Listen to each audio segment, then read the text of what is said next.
The pressure is on for Norwich City ahead of Sunday's crunch clash with Leeds, but Stuart Webber has attempted to clear the air ahead of the return to Carrow Road. Welcome to the latest edition of the PinkUn.com Norwich City podcast. We're also coming to you live on Facebook, Twitter, YouTube, and the PinkUn EDP and Evening News websites. We thought we'd do it a little bit differently because we need to take a deep dive into Stuart Webber's interview. We also come to you in association with Future Radio 107.8 FM. Joining us is my colleague Connor Southwell, who was in the room for that interview with Webber at Carrow Road yesterday, as well as aspiring sports journalist and City fan Jez Arlo and Canaries Trust chairman Rob Sainty, who I'm sure you'll all recognise as being an EDP and Evening News columnist. But Connor, let's come to you first. Just give us a feel for what it was like to be in the room. I mean, I think there's an element of all of this that Stuart kind of couldn't win whatever he said, because there's lots of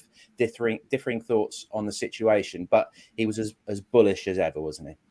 Yeah, it was really interesting to kind of sit, absorb, listen to. I mean, he's always an interesting person to speak or to listen to, rather, because you always know that you're going to get something opinionated, usually something pretty strong on a certain subject or a few certain subjects, and he certainly delivered again yesterday. But like you said, ultimately, I think we won't be able to judge his comments and his words probably until around 4:30 on Sunday afternoon, when Norwich City have played Leeds and everyone trudges out of Carrow Road. I think if they win, then this looks inspired, doesn't it? And if they lose, then it probably just doesn't help anyone and probably ramps things up even further. So, yeah, the predicament that Norwich City are in at the moment, he needed to come out and say something. He needed to obviously address that performance last weekend, which was, for anyone associated with Norwich City, as we spoke about at great lengths on the podcast at the weekend, was just not good enough, not acceptable, pretty embarrassing. And this week, there's a lot of pressure on that game against Leeds now, and it was interesting to hear his thoughts on certain things, Farke's future, maybe questions directed at him in terms of recruitment as well. Also, the criticism that Norwich City received. So, yeah, all in all, it was interesting. I'm not sure he really said anything that I kind of sat back and go, oh, I wasn't really expecting to hear that. But he did need to say something, if only to kind of take a little bit of the heat off Daniel Farke, which has been mounting a lot in the last few days. It certainly has. And our first comment sums that up pretty aptly. The fans said last week, Webber has to speak to the media. We need to hear what he has to say. So, Rob, if I come to you on that, really, it's a difficult one for Stuart because, he goes into these things with his line he's already chosen, and he's decided not to go in the direction of, yes, the pressure is on Daniel. He's got 2 or 3 games to keep his job. But you generally don't hear chairman, chief executive, sporting directors, etc., say that sort of thing anyway, do you? No, that's right. And what we didn't get as well, which is quite interesting, is the vote of confidence, which is another favourite cliche. He didn't say he was untouchable, but obviously he did everything he could to take the pressure off him, which is good. It's exactly what Farke does with the players most of the time, and it's part of the club ethos. So yeah, I mean, he couldn't win, as you've said. We had fans earlier in the week saying, why isn't Webber coming out and talking? Why isn't he making a statement? And then he comes out and makes a statement, and some fans are mollified and others say, but that's not the statement we wanted him to make. So you can't please all the people all the time. You certainly can't. And after a 7-0, it is raw. It's hurting a lot of people. That's quite obvious. And the alarm bells are ringing. For some people, they've just decided that Farke, it's kind of the traditional answer in football, isn't it? Something's got to change. The thing you can change is the manager/head coach. As Robert Marsh says on YouTube, it's all very good saying get behind the team, but after 9 games and seeing very little improvement, it's a big ask. Keep the comments coming. We'll get through as many of them as we can, probably mostly in the second half. But Jez, I think that the comments which have probably created the biggest stir this morning, because Stuart sort of stood shoulder to shoulder with Daniel, hasn't he? And said, no, we're all as one. We're all as a team. We're united. Don't just blame Daniel. It's the comments about the fans being firmly on board and united and creating a big atmosphere at Carrow Road on Sunday that seems to have created that biggest stir, doesn't it? Well, he's tried to Daniel Farke did it before Watford, didn't he? He tried to emulate a rallying cry, and it kind of does feel like that's what Stuart's done. But the fans they've been behind the team before pre-season even started for ages, and we've had some terrible performances.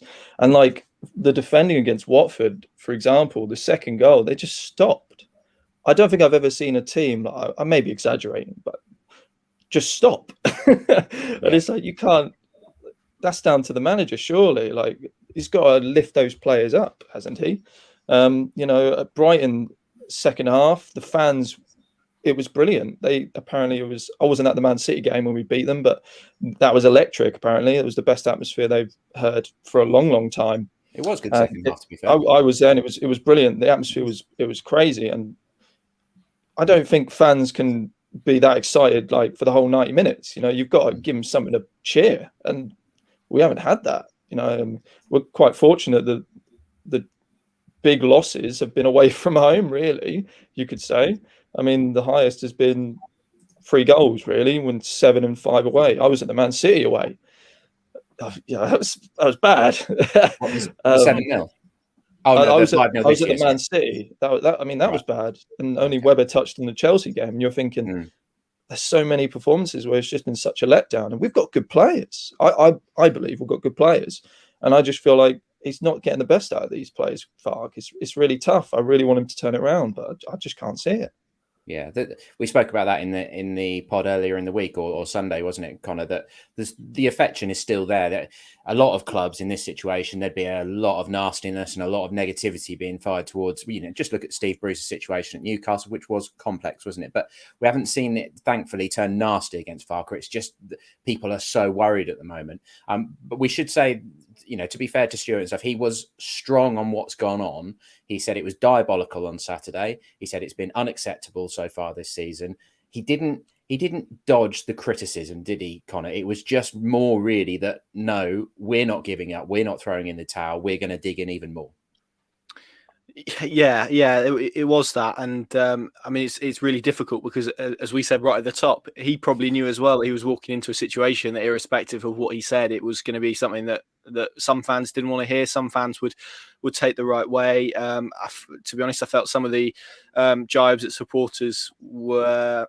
I understand what he's doing. I think it was deliberately provocative. I think you may argue it gives everyone now an opportunity on Sunday to turn up if you're a fan, whether you agree with him, go, oh yeah, we're going to get really behind him, or no, I'm going to prove him wrong and make loads of noise. So I think in many senses he's tried to do that. I think equally it's the old chicken and egg argument, isn't it? Does a fan need to get the team up, or does the team need to get the fans up? I think it's a two-way street, and it works a bit like that. So it's it's all really interesting.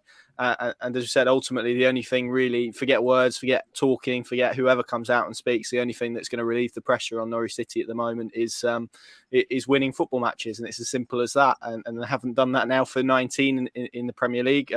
Whether you want to span seasons or not, that doesn't point to luck or being unlucky. It doesn't point to any sort of context. It just suggests that as a football club, as a coach, as a squad, you're not good enough at this level. That's half a season of football. So ultimately, the talking will need to be done on the pitch. And like you say there, Dave, I think there is a frustration or maybe sadness as well to it. The whole Daniel Farke stuff, because of what he has built here, because of what he has achieved.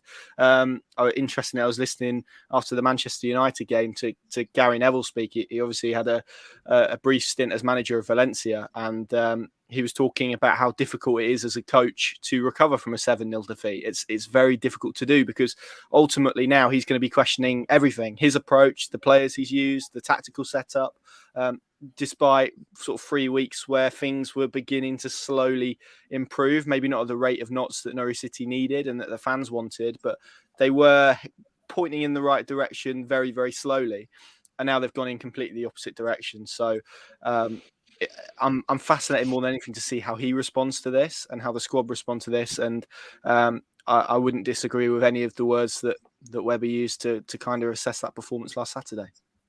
You and Jordan H. Cook on YouTube are on the same wavelength, Connor. It's chicken and egg. He can't expect the fans to give it large until the team show something different to 2 years ago. And a fair point from Stephen Dewing as well, of course. Just because Webber has spoken doesn't mean the fans have to agree with everything he says. There's still questions unanswered for me. That's a totally fair viewpoint. And just because Stuart Webber has said it doesn't mean it's gospel. It sort of interested me that the Buendia stuff has got a bit of uptake this morning about Stuart saying that Emmy had said he didn't want to play for the club again. He said all those things in the summer when Emmy left. It seems to have just been forgotten about. He said that Buendia had made it clear that he wanted to get out. As we reported, Emmy more than doubled his wages. Apparently it's 70-odd thousand a week. So I thought the Buendia thing was put to bed, but apparently not. That's sort of come back round. Robin, do you feel that Stuart was strong enough on what has happened on the pitch so far this season? Strong words as usual for him, but with the context that he's still saying these things like, we know what we've got under the bonnet. Last time I sent Daniel to war without a gun. This time he's got a gun. We've got the ammunition, but we don't know how good the ammunition is. So has his evaluation of what's actually happened on the pitch so far this season satisfied you enough? Well, I'm not quite sure what else he can say, Dave, to be honest. If he comes out and says, well, actually the players we've got aren't good enough, then yeah, that's writing off the season.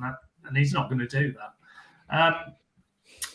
But yeah, I mean, this is the most pressure that Daniel Farke has been under at Norwich, and by extension, Stuart Webber as well, because neither of them are going to benefit from having another pretty limp relegation on their CVs. They're both ambitious people. They've both built good reputations. So yeah, I'm not sure he could have said too much more than he actually has. But just picking up on the Buendia thing, I think this is something that happens when a manager's under pressure. All sorts of things crawl out of the woodwork and get revamped. I've seen lots of people sagely stating that he's lost the dressing room. Well, that's rubbish, frankly, because we got stuffed at Chelsea, but we just come off probably our two best performances of the season. And I appreciate that's not a particularly high bar, but we had produced the only two positive results that we had all season. So I don't know why he would have suddenly lost the dressing room last week. And it reminds me of the Brian Clough situation at Leeds. I remember reading a quote from Johnny Giles saying that people said that the players forced Cloughie out, and that's nonsense, because professional footballers all have a very strong streak of self-preservation. Because if one manager goes, we need to get on with the next one, because otherwise we're on our way as well. So. Things clearly aren't clicking, but I don't think it's because Farke has lost the faith of the players.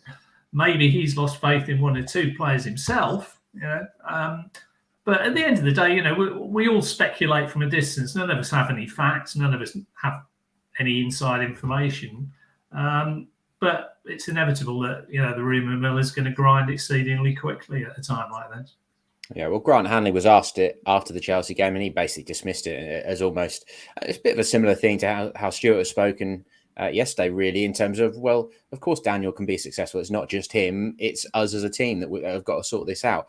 The other side of all this, Jez, is Stuart's future as well, which he gave a little bit of an update on, didn't he, in terms of there's news on the way, essentially, is what he said, that they're going to maybe get that sorted in the international break, and that there will be an update on that. So we'll have to wait and see what that is. A comment from Mark Edwards: very weak of Webber to say his future doesn't matter right now. Surely, as head of all things on the pitch, it clearly does. Left me thinking he wants to go, but his stock is clearly low. I think that's supposed to say. There is that big element, it's sort of an elephant in the room, although Stuart insists it is a very, very small elephant right in the corner of the room that none of us can see. He's never really entertained that his future matters too much, has he? But this felt like he's really aligned himself and stood shoulder to shoulder with Daniel in terms of their future. But the whole idea of having a sporting director and a head coach, I'd always thought really was that the head coach could be that little bit more dispensable, that the sporting director was the sort of continuity that was in place. And then if you needed to change head coaches, you could do. But now clearly we're 4 years into Daniel Farke and he's just signed a 4-year head coach. Sorry, a four-year new contract. Me? Yeah, sorry, yeah. Sorry, you didn't say my name.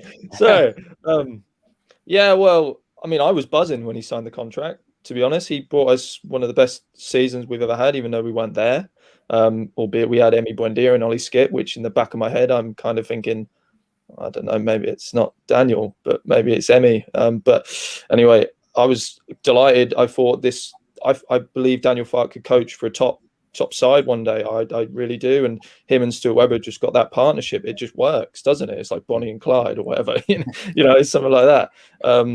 But Stuart Webber's massive, I think, for this football club. And if he left, I'm concerned. I really am. I feel like we could be back to square one. Yeah, but like maybe not in terms of backroom staff and what he's done, but just how we could be in positioning in the league. We could be like I think Sunderland's pushing it, but I don't know, like a Nottingham Forest or something like that. I feel like he's that glue that is keeping us together. And when he goes, I really think it's going to be unstuck. And that's what really concerns me, because I love Daniel Farke and what he's done for this club has been monumental. We've seen some incredible football, but for me, I mean, stats don't lie. He's not good enough to coach in the Premier League. I just can't see it. He's never proactive. He never reacts. He always waits for the substitutions in the last 15 minutes, really, maybe 20. He tried it once against Everton and that backfired. And I think he thinks too much about the opposition. He's stopped going to his principles. It's like he's a lost man for me. And I could be wrong. I hope I am. I'd love nothing more for him to prove me wrong, to everyone wrong, but I just really can't see it. And I'm gutted. Well, in terms of the on-pitch stuff, Connor, as Jason Morby says on Facebook, I'm worried that Farke doesn't know his best 11 and they must hate hearing this is a free hit job. It's getting them up for a fight, not knocking their confidence. But there's this line in amongst Stuart's many words about being on the front foot against Leeds, about everybody being on the same wavelength. Now, we've talked in the previous pod quite a bit about 3-4-3, haven't we? But there's no denying, particularly maybe with Gibson being suspended, that people are talking about that 4-2-3-1 again, aren't they? And saying, well, why doesn't he just go back to that? That's what all the success was built upon.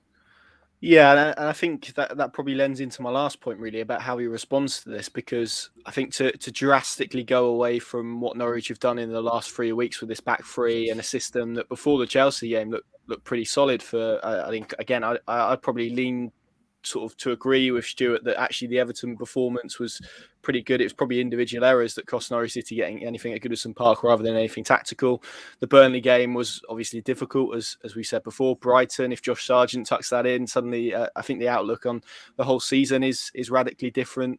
But obviously he didn't, and it isn't. So this is where they are at the moment, and this is now up to him to respond. Because do you completely move away from what he was trying to build in the last 3 games, which certainly I understood initially as making Norwich a bit more solid, making them hard to beat, keeping them within games, trying to reduce games to real small margins, because essentially if you do that, then you require less of an attacking threat at the top end of the pitch. You just need a chance, and when that chance arrives, you need to convert it to win a game 1-0. So I understood why he pushed Norwich in that direction, but equally this defeat, and you reference Stuart's words there, I think a lot of fans will be thinking the same. Sunday, they need to show an attacking impetus. They need to show a desire to get at Leeds, to attack Leeds, to really force the issue. I think if the team news drops at 1 o'clock on Sunday afternoon and it's a 3-5-2 with Pukki and Sargent and they look isolated again, I think most fans are already going to arrive pretty frustrated. Do I think it's as easy as going back to a 4-2-3-1? No, I would say if anything, that would be pretty reckless given sort of the journey that Norwich City have been on this season. Do I find it strange that Norwich City moved to a formation that they didn't really play in pre-season at the start in a 4-3-3? Yes. I think where we're probably heading is what we saw in the second half of the Chelsea game, which was a 3-4-3, probably with Rashica Who fits on the other side, I don't know. Do you throw Scholes in? Do you give Sargent to go out there and look to replicate some of the positive signs that he showed against Watford? I'm not sure, but it's going to be really interesting to see what he does now, because I think as a coach, after being beat 7-0, and Paddy wrote a good piece about this actually earlier in the week with his column when he compared it to Alex Neil. Sometimes you can overthink things a little bit. Norwich actually had built a pretty good structure before that Chelsea game. And if he dispenses of that completely, I think that maybe if Norwich lose the game will raise more questions than if he doesn't. So I think it's a really difficult situation. But again, similarly to Stuart, irrespective of what he does, ultimately it will be judged by the final result. If Norwich win the game, it will be an excellent response and everyone will be really pleased.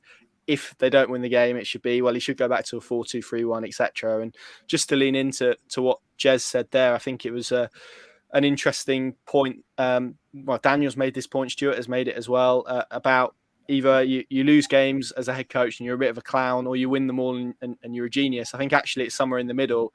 You have to talk about Norwich City's championship title campaign last season and give Daniel Farke immense credit, but equally he had a very talented group of players, and equally you can see that this time that they've got a squad maybe that's a bit disjointed at the moment, isn't quite gelling. So I think the reality probably in both seasons is maybe wasn't as much of a genius as perhaps was portrayed, but equally he's not the clown maybe that he's been portrayed in some quarters as well. The reality is probably somewhere in the middle, and that ultimately is I imagine where Stuart Webber probably views this debate, to be honest.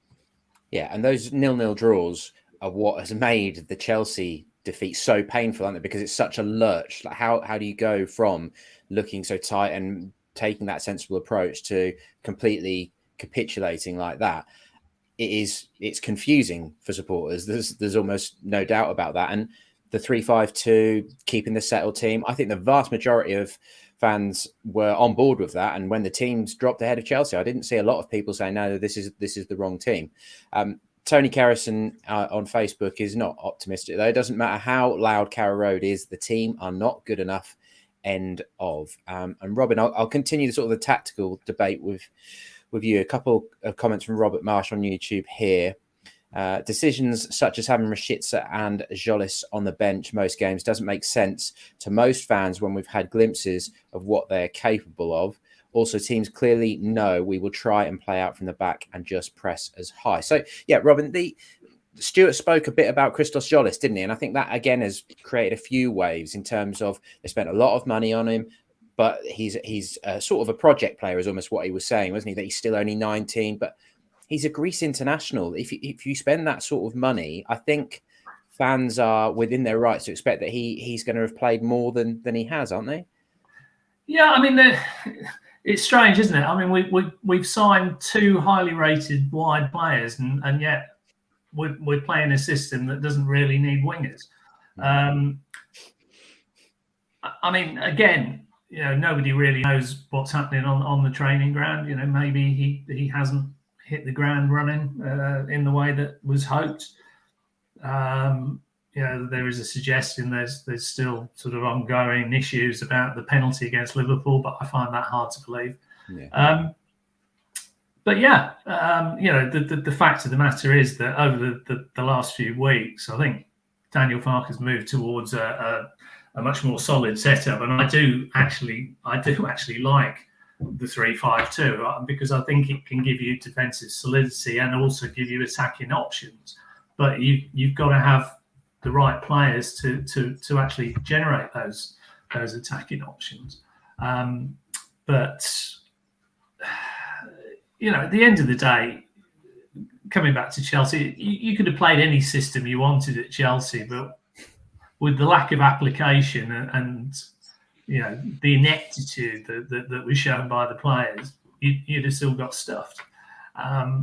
People get hung up on systems. I mean, Connor will, I'm sure, agree with me on this. That any system can work with the right players. There is no one system that's better than another system. You can't have a team playing 3-5-2 that can't beat a team that's playing 4-3-3 or 4-4-2 and vice versa. It's all down to what the players do on the pitch and how well they're set up. So, there are a lot of aspects to this. I think it tends to get simplified in debate, and it's far from simple. Okay, a couple more comments. Neil Luth says it's the style and mentality.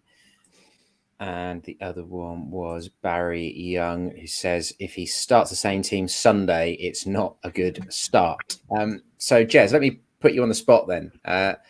Team for Sunday. I mean, obviously, we're speaking ahead of the team news and Daniel Farke's press conference and things like that on Friday. Omobamidele is one of the options because we know Gibson is banned for one game. What sort of team would you like to see in light of what Stuart has said about needing to come out fighting and start on the front foot? Well, I'd like to see the 4-2-3-1, but I know he's not going to do that. So I would like a 3-4-3. I feel like I would love us to play like how Nuno did at Wolves. He had Neves and Moutinho, and he was pinging the balls to the wing backs, and they were all getting in behind to provide the width. I would love if we played like that. I feel we could be really solid. Have Gilmour maybe with Norman, or Norman with Kenny, and then you've got Jolis and Rashica on the left and the right, and Pukki up front. But then you don't really have anyone to hold the ball up, and that's how we want to play at times. And then even Sargent can't really hold the ball up at times, and it's just. I feel like it's square pegs and round holes. I just think it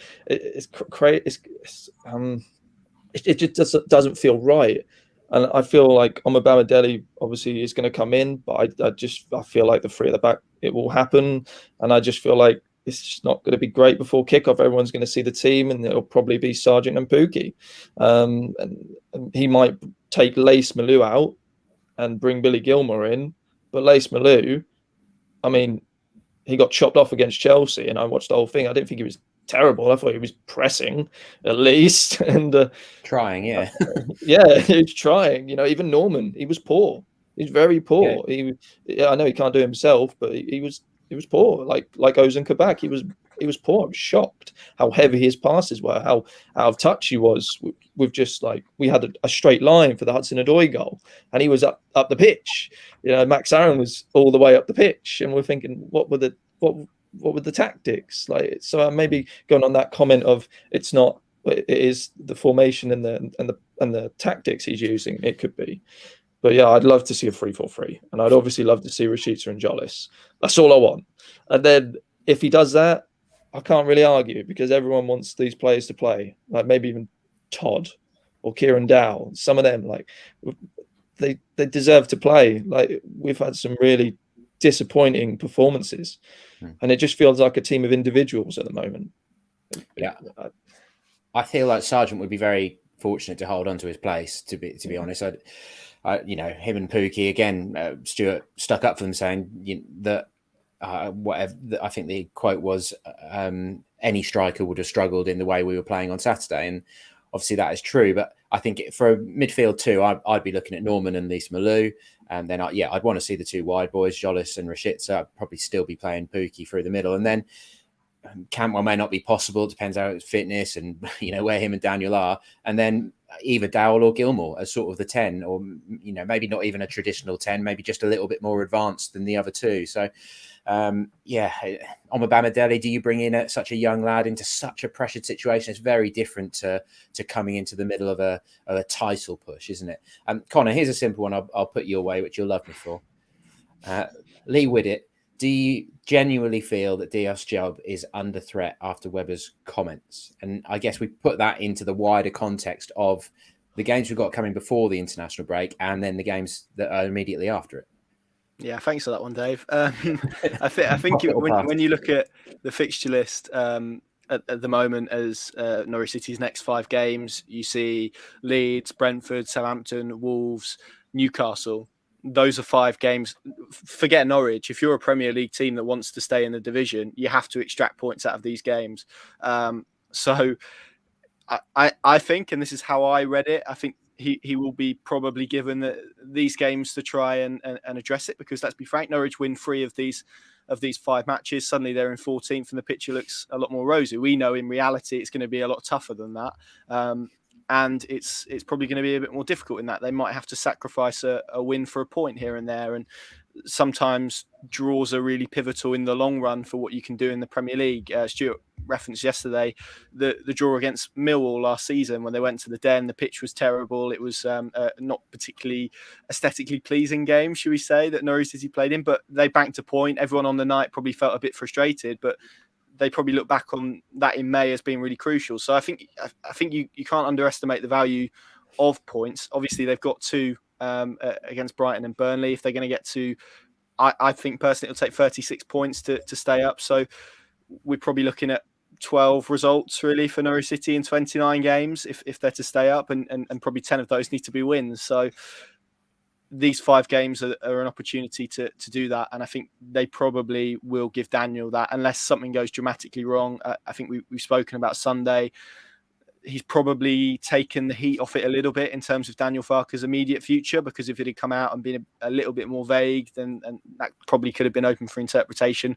I don't get the sense that defeat to Leeds on Sunday would be the end of Daniel Farke. I think it will be more reflective of the performance. Now, if Norwich go out, lose 4-0, roll over, the performance isn't great, and we don't see this response that we're expecting to see after a 7-0 defeat, then I think that probably changes the debate entirely. I think it's probably a little bit more fluid than he has X amount of games to save his job. I think it will be assessed based on performances, based on results. But ultimately, if we move past these 5 games and Norwich City is still bottom of the table on 2 points, Daniel Farke won't be Norwich City's head coach. Yeah, it does feel fairly tidy like that. And you say about the 29 games remaining as well. Obviously, 4 or 5 of them are against the big boys. And it's that approach. We spoke about this bit in the last pod, didn't we? But Robert Marsh sums it up quite well in his comment here. Farke coming out after games such as Chelsea and saying we wouldn't have beat them on our best day does not instill confidence in anyone, including the team itself. And yeah, I feel like that change in mentality is certainly something that people are going to want to see, and it's probably going to be needed to see, to be seen if this season is going to turn around. And what a story it would be, to be honest, just to be, to dream a little bit for a second. If they did manage to turn this around, if they go and beat Leeds 3-0 on Sunday or whatever, it's going to be a heck of a story in the way that this was just growing pains and things. Robin, the other thing we've had this week, of course, is the finances, which is always a big thing for Norwich City, isn't it? They posted this 21.5 million profit. That was helped by Buendia, of course, because he was sold in June. And then that has been a big part of them being able to spend the money that they did this summer. Stuart is absolutely integral to that, isn't he? And again, that the finances highlighted this week that the sale of players and generating young talent and things is crucial. And I suppose that should colour this whole debate that Daniel Farke and Stuart Webber don't have easy jobs, do they? There was even if this goes wrong for Stuart and he eventually were to leave this season, he will still have a lot of admirers within the game. Daniel Farke will still have a lot of admirers from within the game because he sort of had such limited resources to work with comparatively. Yeah. And I mean, this is the difficult thing. Sacking Daniel Farke might seem pretty simple, but it's not, because the whole club has been set up to play in a particular way, which has been dictated by Daniel Farke. And that a few months ago we were all saying, yeah, that's absolutely wonderful, that's brilliant, that's a fantastic structure for the club. But it does present a complication if the head coach falters and the club feels that they have no option but to move on from it. So I think that's a bit of a difficult one going forward. But I think it's also worth at this point to mention Ben Cancel, because the way in which Ben managed the finances of the club over the last few years has been exceptional. I mean, I've worked with Ben quite a lot through the trust, obviously, and got to know him quite well. And he did an absolutely fabulous job, and I think it's a great shame that the club's lost him. And it will be interesting to see what impact that has going forward in terms of the financial management. But yes, you're right. I mean, Stuart is integral, but to a large extent, you'd say also so is Daniel. So it's a complicated situation and a difficult one to pick your way through. It is, and the finances are complex. Of course, you can read them all on our websites, EDP, the News, PinkUn, in-depth analysis of all of that. And they're complex, but they're familiar because Norwich dropped out of the Premier League again, and that was the financial year that we were seeing. So we're all used to this drop in broadcast income and them having to stabilise, and then of course they bounce back.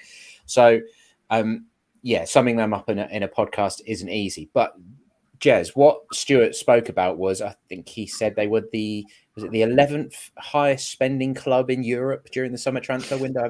I'm fairly sure was what he pitched it as. So a big element of his media has been having a pop back at the talk sports and the nonsense that has been spoken. There has been some absolute nonsense, but I feel like within the Norwich City bubble almost, most people already know that, and I'm almost still a little bit surprised that Stuart has felt the need to come out and sort of bite back against it, because it is such absolute nonsense. But it has got to him at some point. It has, hasn't it? He said it in the interview. He's like, the team have got to show some teeth.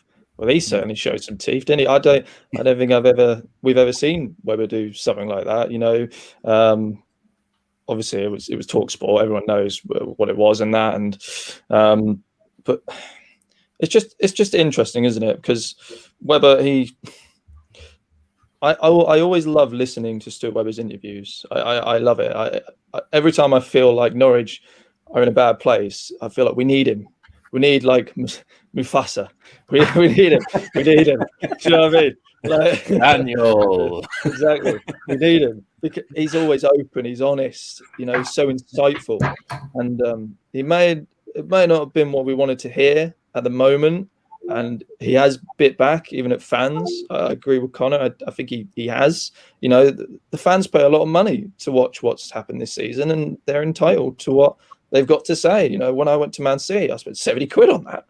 70 quid on a 5-0 performance like that. That's the first minute, and we turned our backs, so to speak.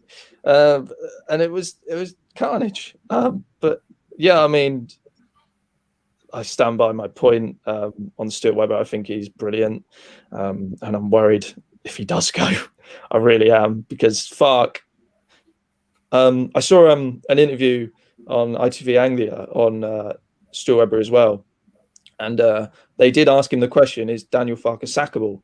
And he said, well, yeah, basically. He said anyone's sackable. So at least you feel like he can't say no. Like I'm not with him. But it just feels like is it the right thing? Is it what we need to hear? Is it I don't know. It's just all it's all what happens on Leeds, I feel like. And if you give him Brentford, if you give him, we've got some Southampton, we've got some big fixtures coming up. And I look at Brentford and I think, no, they're really good. Leeds, I watched them against Arsenal in the Cup. They hassled Arsenal in the first 45 minutes. And the way we like to play from the back, if I see Grant Hanley on the ball trying to pass out, he's going to be pressed by Daniel James, and we're just going to be in trouble. Yeah, James gave Krull quite a bit of problems a couple of years ago, didn't he? In that, when he was with Swansea and stuff. That is a brilliant Stuart as Mufasa. that will he is, isn't he? Come on, we love him. We love Stuart Webber. Come on. I can't remember the exact comment I saw somewhere on Twitter this morning. Someone said, I don't know if I agree with everything that Webber said. And I don't know if I liked all of it, but he's almost like a hypnotist. I still feel a lot more comforted by having listened to him. And yeah, he is a talented communicator. I've said it before. That side of it, he has been very good. And he has sort of revolutionized the communication element of the club, really. So yeah, for whether you like it or don't like it, he's fronted up to it. He's spoken to everyone that wanted to speak to him. It wasn't just us, like you say. He spoke to ITV, he spoke to the Radio Norfolk boys, etc. He did the in-house club one as well. But his thoughts are out there now, and as we've all sort of hinted at, really, if it goes wrong on Sunday, if they do get spanked 4-5-0 against Leeds at home, they are going to come back and bite him on the backside, and he knows full well that. But that's his job. He plays high stakes poker essentially. Connor, we won't get too much into the Leeds game because you've got Terrace Talk coming between now and the game as well, which of course is 2 p.m. on Sunday for Sky Sports. You've also had a player interview as well, haven't you? Which we'll be putting out in the next couple of days. So it's a busy time, but Leeds, as mentioned there, Calvin Phillips is back. Their position in the table, they did finish 9th last year, but they've only got one win so far this year. It's not the easiest game, but there isn't an easy game in the Premier League, is there? This is it. And in many ways, maybe perhaps Daniel Farke can take confidence from the fact if you ask Norwich fans, I'm sure if you put a microphone in front of their face and gave them a split second to tell you perhaps what the best Norwich City tactical performance has been since Daniel Farke was in charge, they'd point to that game away at Ellen Road. Marcelo Bielsa was in charge. Everyone knows how he wants to play football. Norwich know what they're going to get from Leeds on Sunday. Marcelo Bielsa will probably even tell Daniel Farke his lineup in his pre-match press conference tomorrow. So everything is there for Daniel Farke. All of the tools are there for Daniel Farke.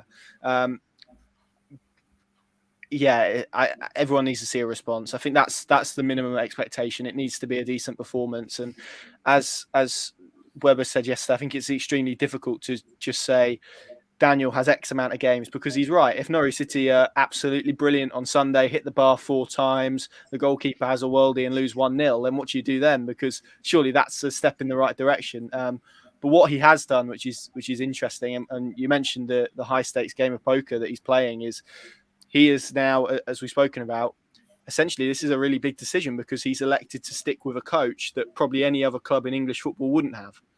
That's remarkable. That's really brave, and it could have a big impact not just on Daniel's career but his as well. Because if this goes in the wrong direction, then people are going to look at that and say, "Well, all the signs were there after Chelsea, and you didn't make that decision."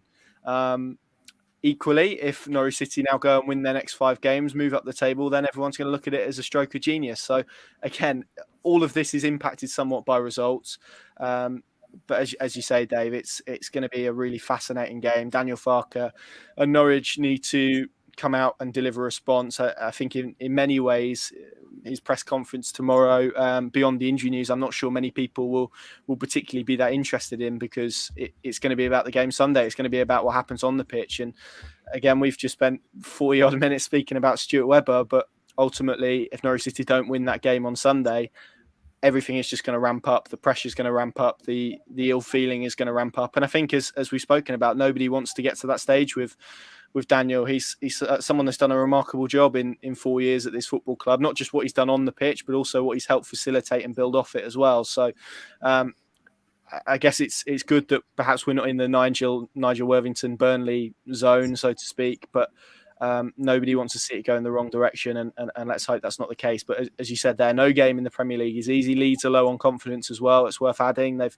had a lot of defensive injuries in particular. I think there is space for Norwich City to go and get at them if they do want to play a 3-4-3 and implement some pace into their side, which I think he probably will do. So, yeah, it's going to be really. I'm just really intrigued to see which direction he opts to go in, which direction the team go in, and then what happens thereafter. Because I think until then, a lot of everything is going to be very difficult to kind of judge and assess and rank, I suppose. Yeah, it is. Neil Luther says, fine margins. Should have got something from the Leicester game, won the Brighton game, and we would be on 5 points. Not great, but that's the difference between winning, losing, or drawing. I'm not going to get through all the comments. There are so many there. But I can see, like, for instance, there, Ryan G, Farke out today. Dave Bowers, Farke and Webber have simply not delivered beyond championship levels. There's a real mix, a bit like we were saying at the start of this podcast. There is a bit of a split. Not everybody has turned. Adam says, I hope that the changes we need, brackets, whatever they are made before the atmosphere turns toxic. And I think, Rob, I'll probably give the last word to you, really, is in terms of that atmosphere on Sunday. We already said that it was good against Brighton, but do you feel like, for instance, Connor's just mentioned Nigel Worthington, that was a horrible day, wasn't it? That 4-1 against Burnley. And I mentioned that in our last pod that in our live blog on Saturday during the Chelsea game, somebody said that they'd be heartbroken to see Daniel Farke have to go through treatment like that. So it's a very difficult balance for fans, isn't it? Because you need to make your voice heard, and really the ways of doing that are what, booing and chanting and stuff at games. That's generally how it goes. But yeah, I hope in this world of, you know, avoiding abuse of people and things like that, because it can be a very cruel world, that somehow, if it were to end up like that, which no one wants, of course, that it doesn't turn nasty against Daniel Farke. Yeah, I mean, I hope so too, Dave. But I don't actually think that that's what will happen. Unfortunately, you know, I remember you mentioned Worthington. I remember the last days of Alex Neil as well, and Yeah. Alex Neil did wonderful things at the club, but it got very, very toxic. And sadly, the same could happen here, because, you know, there's a lot of pent up frustration and disappointment, and I suppose also embarrassment amongst fans at how poor we've been this season. And, you know, the sort of group mentality, it just needs a few people to kick it off, and it's like chucking a lighted match into a haystack.